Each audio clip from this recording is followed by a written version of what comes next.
John Harmon was born on June 30th, 1905 in Washington, United States.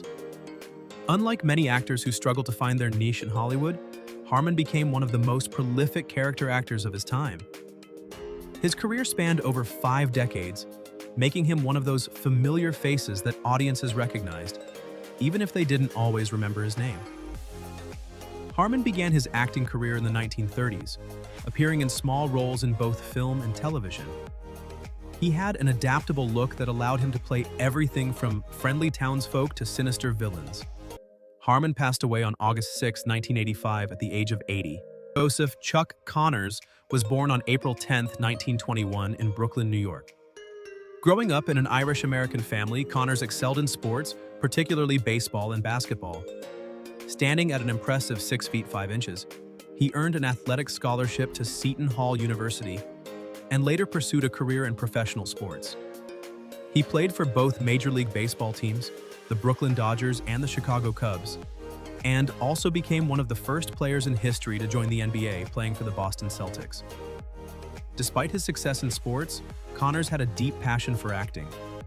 In 1991, he was recognized with a star on the Hollywood Walk of Fame for his contributions to the entertainment industry.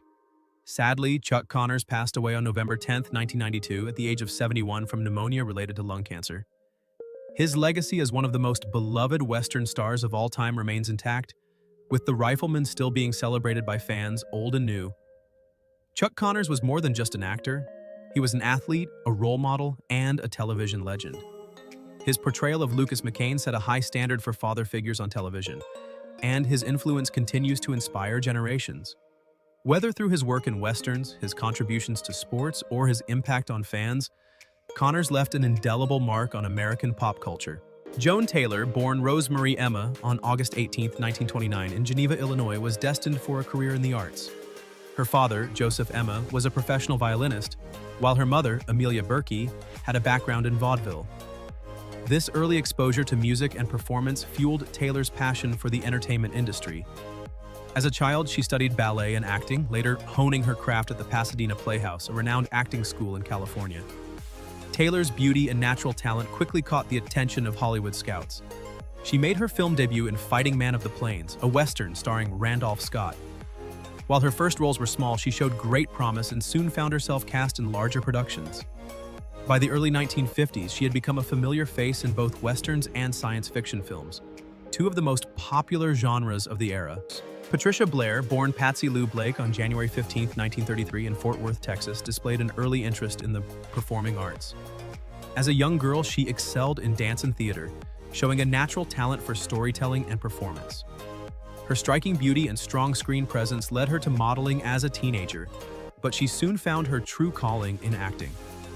Blair moved to Hollywood in her late teens, determined to break into the film industry. She started with small roles in B-movies and quickly worked her way up. Her early film career included appearances in Jump into Hell and Crime Against Joe, where she proved her ability to handle a variety of roles, from dramatic leads to suspenseful thrillers. Harlan Ward was born on November 6, 1917, in Los Angeles, California. Unlike many actors of his era who struggled to break into Hollywood, Ward found steady work in the industry early in his career. He had a natural screen presence, a deep, authoritative voice, and an ability to play a variety of roles, making him a sought-after character actor. Ward's career began in the 1940s, where he found early success in films, often playing supporting roles in war movies, westerns, and crime dramas. His ability to portray both stern authority figures and warm-hearted mentors made him a versatile role actor who could seamlessly fit into many genres. He appeared in classic films such as The Sniper and Illegal, showcasing his ability to add depth to even the smallest roles. Harlan Ward became a recognizable face in television thanks to his recurring role as John Hamilton in The Rifleman. John Hamilton was the steadfast and dependable banker of North Fork, a character who added a sense of stability to the frontier town. Unlike some of the more rugged characters in the series, Hamilton was a businessman, honest, fair, and always willing to help those in need. Though Ward was not a series regular, his presence in The Rifleman was crucial. As a respected figure in the community, his character often had interactions with Lucas McCain and the other town residents. His portrayal of Hamilton reinforced the idea that not all men of the Old West had to carry guns to be strong. His strength was in his principles and his ability to maintain order in the town's financial matters. Beyond The Rifleman, Ward was a prolific television actor. He appeared in numerous classic shows, including Perry Mason, The Virginian, Bonanza, Gunsmoke, and Rawhide. His roles in these series often had him portraying sheriffs, judges, businessmen, and military officers, characters that required a commanding yet approachable presence.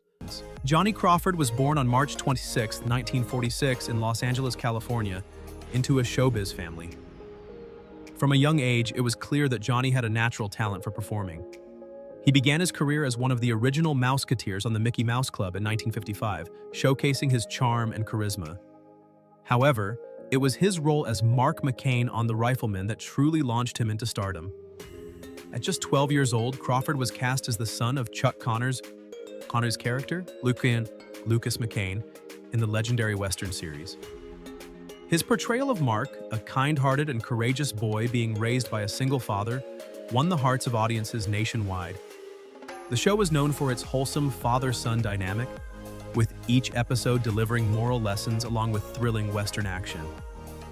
Johnny's performance earned him a Primetime Emmy nomination for Best Supporting Actor in a Dramatic Series at the age of 13, cementing his place as one of the most beloved child stars of the era. After The Rifleman ended in 1963, Johnny Crawford continued acting, though he never quite reached the same level of fame as he did during his time on the show. He took on guest roles in various TV series, including Hawaii Five-Five, Little House on the Prairie, and Murder, She Wrote. He also appeared in films such as El Dorado alongside John Wayne and The Naked Ape. Apart from acting, Crawford pursued a music career. In the early 1960s, he recorded several singles, some of which became top 40 hits, including Cindy's Birthday, Your Nose Is Gonna Grow, and Rumors. His music career, while not as successful as his acting career, demonstrated his versatility as a performer. Later in life, Crawford took a step back from Hollywood but remained connected to the entertainment industry. In the 1990s, he led a vintage dance orchestra, the Johnny Crawford Dance Orchestra, which performed classic 1920s and 1930s music. He also participated in The Rifleman fan events, reminiscing about his time on the show and engaging with longtime admirers of the series. In his later years, Johnny Crawford faced serious health challenges. He was diagnosed with Alzheimer's disease, which took a heavy toll on him and his family. His wife, Charlotte, and his brother, Robert Crawford Jr., worked tirelessly to support him during his battle with the illness. Sadly, on April 29, 2021, Johnny Crawford passed away at the age of 75. Despite his passing, Johnny Crawford's legacy continues to live on through The Rifleman, which remains one of the most cherished Western series in television history. His portrayal of Mark McCain left a lasting impact, and he will always be remembered as the young boy with a big heart who stood by his father's side in the wild, untamed West. His contributions to television and music have ensured that his name remains etched in entertainment history. Johnny Crawford may no longer be with us, but through reruns, recordings, and fan memories, his spirit remains alive.